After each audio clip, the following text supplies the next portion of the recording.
Hi guys, for today's video, maglalaba ang person. Hindi ako maglalaba dito sa loob ng bahay.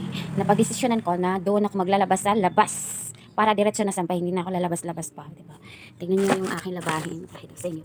Yun yung mga, ito yung mga kortina na pinagtatanggal ko kahapon. Ayan.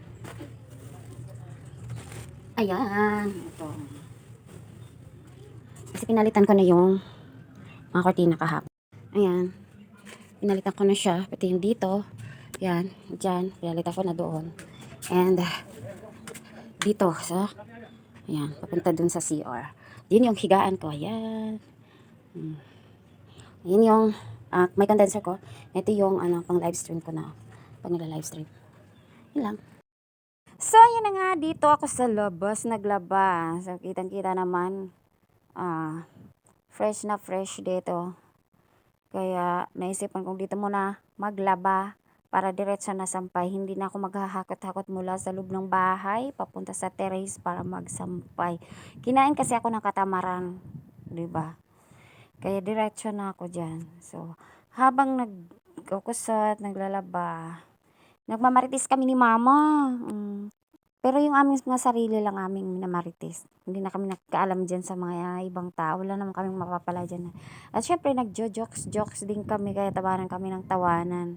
And, ayan. Kusot-kusot to the max lang tayo. Dahil, wala tayong washing. Nasira na yung aming washing. At, wala na akong balak na ipaayos. Ganon ako pag nasira na, tapon na agad. Wala na.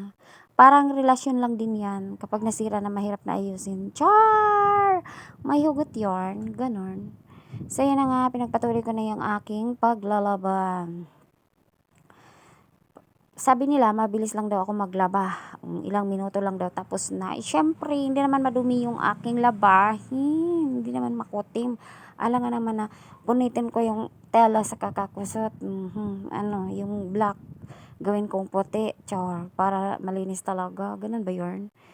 At saka nakadepende din kasi yan sa area na pinaglalaban mo. Baka naman kasi parang nakaka-ewas siya, nakakadaryo siya. Kaya magmadali ka na talaga, di ba?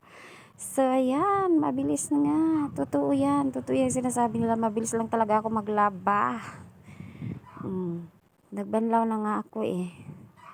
Oh, ayan. Di ba, ganun lang talaga. Banlawan mo lang yan ng 3 beses. 3 beses lang. Minsan nga 2 beses lang ako ganun lang talaga yun. Oh. Ayan, sinamsam ko na yung aking nilabhan kahapon. Kasi nung nakaraang araw ay nagpalit ako ng punda sa pinanghigaan at kumot. Yan. Dahil madami tayong kumot. Ay, hindi. Madami tayong unan, kaya madaming punda na nilabhan.